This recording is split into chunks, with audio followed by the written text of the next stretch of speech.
क्यों है खाटू श्याम जी के मंदिर में इतनी शक्ति? क्या है इसके पीछे छुपा हुआ रहस्य? आज मैं आपको एक ऐसी कहानी सुनाने जा रहा हूं जो सिर्फ कहानी नहीं है, यह एक दिव्य सत्य है। यह एक ऐसे भगवान की कहानी है जो कलयुग में हारे हुए का सहारा बना, जिसका नाम सुनते ही रोंगटे खड़े हो जाते हैं, जिसके दर्शन मात्र से जीवन बदल जाता है। राजस्थान की धरती पर सीकर जिले में खाटू नामक एक छोटे से गांव में एक ऐसा मंदिर है जहां रोज लाखों लोग अपनी मुराद लेकर आते हैं। कोई रोता हुआ आता है, कोई हारा हुआ आता है, कोई टूटा हुआ आता है, लेकिन जो भी सच्चे दिल से आता है वो खाली हाथ नहीं जाता। लेकिन क्यों है इस मंदिर में इतनी शक्ति? क्या है वह रहस्य जो इस स्थान को दुनिया के सबसे चमत्कारिक धामों में से एक बनाता है?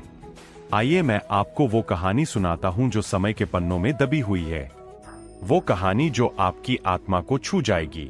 नमस्कार प्यारे दर्शकों, मैं अर्जुन एक बार फिर आपका हार्दिक स्वागत करता हूं आपके अपने चैनल विद्या ज्ञान सागर में।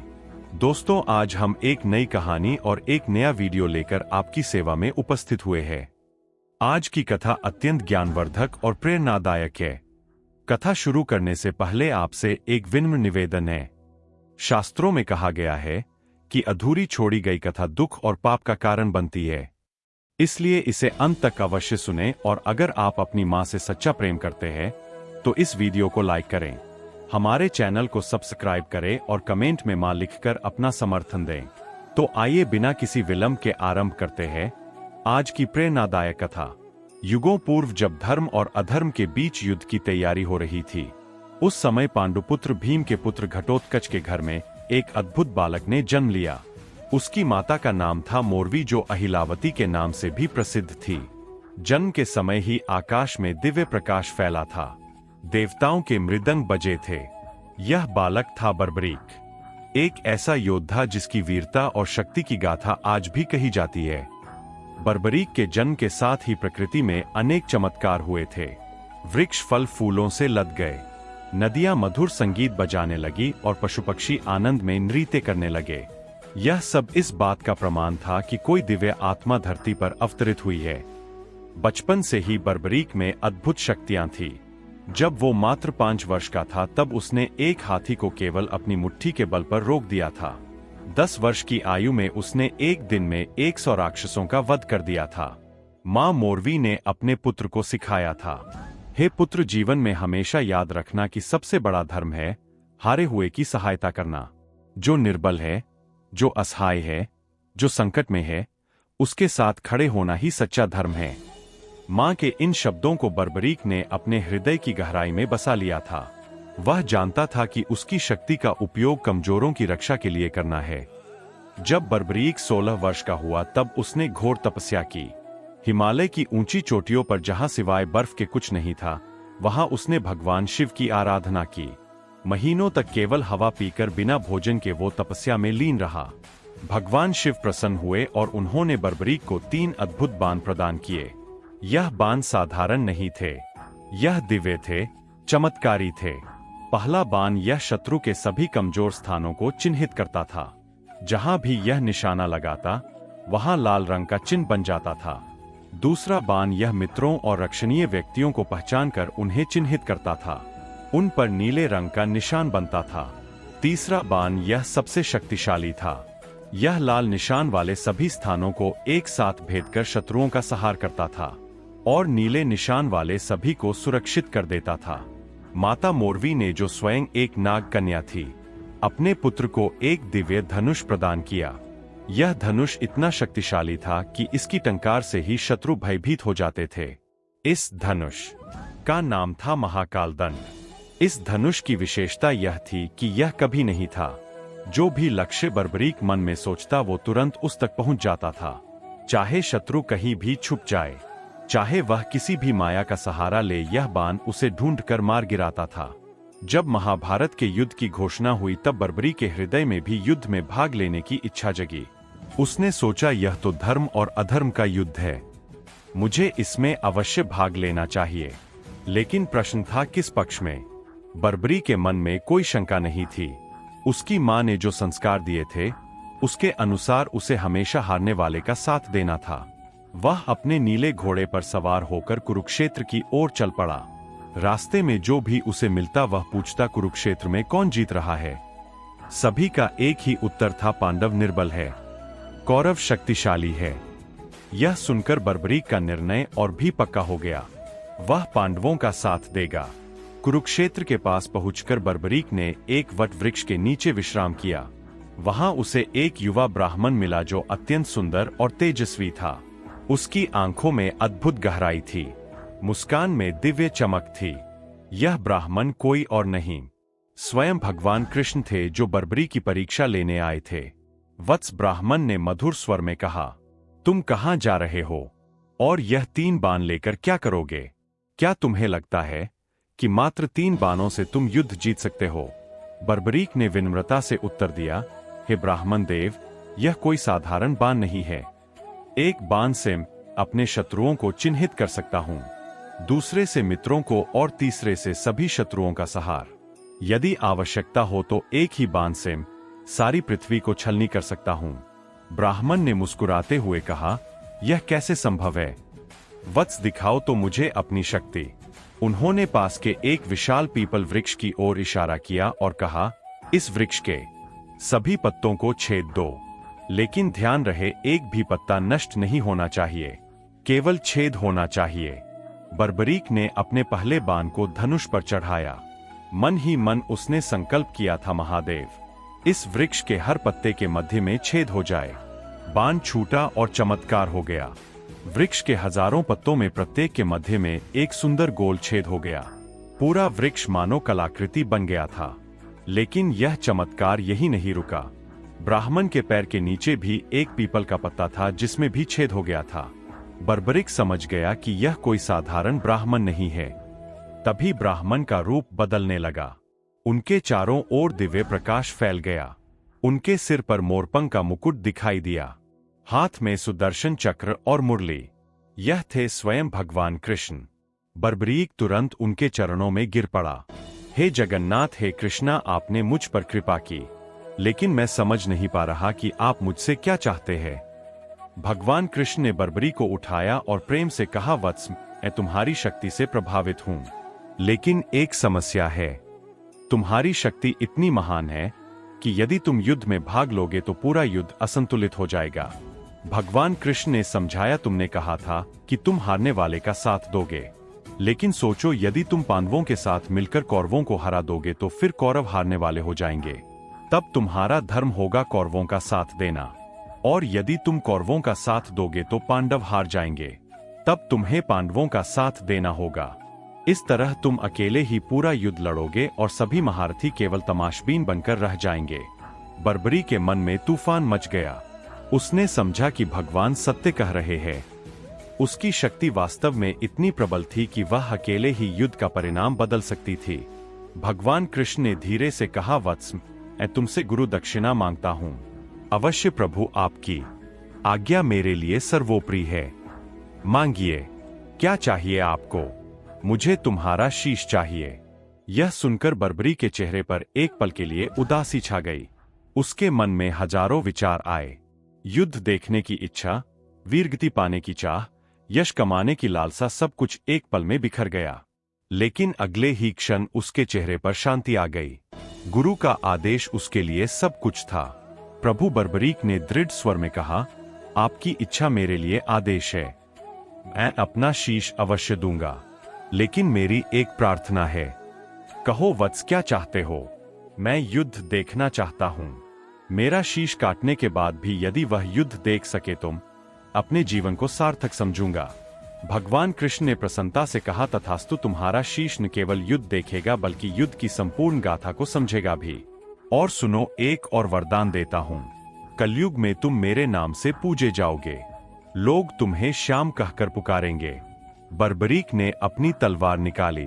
भगवान कृष्ण के सामने झुकते हुए उसने कहा, हे कृष्णा, यह शीश आपको समर्पित है, इसे स्वीकार कीजिए। एक ही वार में बर्बरीक ने अपना शीश काट दिया। आकाश से पुष्प बरसने लगे, देवताओं के मृदंग बजे और एक दिव्य प्रकाश चारों ओर फैल गया। कटा हुआ शीश भूमि पर गिरा, लेकिन उसकी आंखें खुली रही, चेहरे पर तेज बना रहा। भगवान कृष्ण ने उस शीश को उठाकर कुरुक्षेत्र के युद्ध क्षेत्र के पास एक ऊंचे स्थान पर रखा, जहां से संपूर्ण युद्ध दिखाई देता था। 18 दिन तक चले महाभारत के युद्ध में बर्बरीक का शीश सब कुछ देखता रहा। उसने देखा कि कैसे महान योद्धा एक एक करके वृत्ति को प्राप्त होते गए। उसने देखा भीष्म का शौर्य, अर्जुन की वीरता, कर्ण का दान, द्रोणाचार्य का त्याग, लेकिन सबसे बढ़कर उसने देखा भगवान कृष्ण की लीला, कैसे वे धर्म की स्थापना के लिए हर पल युद्ध को संचालित कर रहे थे। युद्ध समाप्त होने पर जब पांडवों में विवाद हुआ कि सबसे बड़ा योद्धा कौन था, तब भगवान कृष्ण ने बर्बरी के शीश से पूछा, तुमने पूरा युद्ध देखा है, बताओ सबसे महान योद्धा कौन था। बर्बरी के शीश ने उत्तर दिया, प्रभु, मैंने देखा कि युद्ध में केवल आपका सुदर्शन चक्र और द्रौपदी के बाल दिखाई दे रहे थे। चक्र शत्रुओं का संहार कर रहा था और द्रौपदी के बाल धर्म की रक्षा कर रहे थे। बाकी सभी योद्धा तो केवल निमित्त मात्र थे। यह सुनकर सबको समझ आया कि युद्ध का वास्तविक संचालक भगवान कृष्ण थे। युद्ध समाप्त होने के बाद बर्बरी का शीश रहस्यमय रूप से गायब हो गया। कहा जाता है कि वह आकाश मार्ग से उड़ता हुआ राजस्थान की दिशा में चला गया। सैकड़ों वर्ष बीत गए, कलयुग का प्रभाव बढ़ने लगा, धर्म की हानि होने लगी, अन्याय बढ़ने लगा, लोग दुखी होने लगे। तब भगवान कृष्ण के वरदान के अनुसार बर्बरी का समय आया कलयुग में अवतरित होने का। राजस्थान के रिंगस नामक स्थान पर एक धर्मात्मा ब्राह्मण रहता था। उसका नाम था ज्योतिष शास्त्री पंडित सोमदत्त। वो नित्य पूजा पाठ करता था, गरीबों की सेवा करता था। एक रात उसे स्वप्न आया। स्वप्न में एक दिव्य पुरुष दिखाई दिया जिसकी आभा अद्भुत थी। उसने कहा, मैं बर्बरीक हूं, महाभारत का योद्धा, कलयुग में श्याम के नाम से पूजा जाऊंगा। तुम कल प्रातः काल नगर के बाहर पीपल वृक्ष के नीचे खुदाई करो, वहां तुम्हें एक दिव्य शीश मिलेगा। अगले दिन पंडित सोमदत्त ने अपने मित्रों के साथ उस स्थान पर खुदाई शुरू की। थोड़ी खुदाई के बाद ही मिट्टी से एक अद्भुत तेज निकलने लगा। जैसे जैसे खुदाई आगे बढ़ती गई, तेज और भी प्रखर होता गया। अंत में एक अद्भुत शीश मिला। यह शीश जीवंत लगता था। इसकी आंखें बंद थी, लेकिन चेहरे पर दिव्य शांति थी। शीश के चारों ओर प्रकाश फैला हुआ था। जैसे ही शीश को बाहर निकाला गया, आकाश में इंद्रधनुष दिखाई दिया। फूलों की वर्षा हुई और मधुर संगीत की आवाज आई। पंडित सोमदत्त ने शीश को एक पवित्र स्थान पर रखा। उसी रात उन्हें फिर स्वप्न आया। इस बार स्वप्न में भगवान कृष्ण दिखाई दिए। वत्स, भगवान कृष्ण ने कहा, इस शीश को यहाँ से खाटू नाम के स्थान पर ले जाना है। वहां एक कुंड है जो मेरी दिव्य शक्ति से बना है। उसका नाम श्याम कुंड है। वही बर्बरी का स्थायी निवास होगा। लेकिन प्रभु, खाटू कहाँ है? पंडित ने पूछा, तुम केवल शीश को लेकर चलते जाओ, जहां शीश रुकना चाहेगा समझ जाना कि वही स्थान है। पंडित सोमदत्त ने शीश को एक दिव्य पट्टी पर रखा और यात्रा शुरू की। रास्ते में जो भी व्यक्ति शीश के दर्शन करता, उसके सारे कष्ट दूर हो जाते थे। बीमार व्यक्ति ठीक हो जाते, दुखी लोगों को शांति मिलती। कई दिन की यात्रा के बाद जब वे एक सुंदर स्थान पर पहुंचे तो शीश अचानक भारी हो गया। कितनी भी कोशिश करने पर वो आगे नहीं बढ़ सका। समझ में आ गया कि यही वह स्थान है। वहां एक प्राकृतिक कुंड था, जिसका पानी अत्यंत शुद्ध और निर्मल था। स्थानीय लोग इसे श्याम कुंड कहते थे। उस समय खाटू गांव का राजा था, राजा रूप सिंह चौहान। जब उन्हें इस चमत्कारी शीश के बारे में पता चला तो वे तुरंत दर्शन के लिए आए। शीश के दर्शन करते ही राजा के मन में अपार श्रद्धा जग गई। उन्होंने तुरंत वहां एक भव्य मंदिर बनवाने का निर्णय लिया। मंदिर का निर्माण अद्भुत तरीके से हुआ। दिन में जितना काम होता, रात में उससे दोगुना काम अपने आप हो जाता। मजदूर कहते कि रात में दिव्य शक्तियां काम करती दिखाई देती थी। जब मंदिर तैयार हो गया और शीश को वहां स्थापित किया गया तो पहली बार आरती का आयोजन हुआ। राजा रूप सिंह चौहान ने स्वयं आरती उतारी। आरती के दौरान एक अद्भुत चमत्कार हुआ। शीश की आंखें खुल गई और उन आंखों में इतना तेज था कि सभी लोग चकित रह गए। ऐसा लगता था जैसे कोई जीवंत व्यक्ति सामने बैठा हो। उसी दिन से यह परंपरा शुरू हुई कि श्याम बाबा नित्य अपने भक्तों के दर्शन की वर्षा हुई और मधुर संगीत की आवाज आई। पंडित सोमदत्त ने शीश को एक पवित्र स्थान पर रखा। उसी रात उन्हें फिर स्वप्न आया। इस बार स्वप्न में भगवान कृष्ण दिखाई दिए। वत्स भगवान कृष्ण ने कहा, इस शीश को यहाँ से खाटू नाम के स्थान पर ले जाना है। वहां एक कुंड है जो मेरी दिव्य शक्ति से बना है। उसका नाम श्याम कुंड है। वही बर्बरी का स्थायी निवास होगा। लेकिन प्रभु खाटू कहाँ है?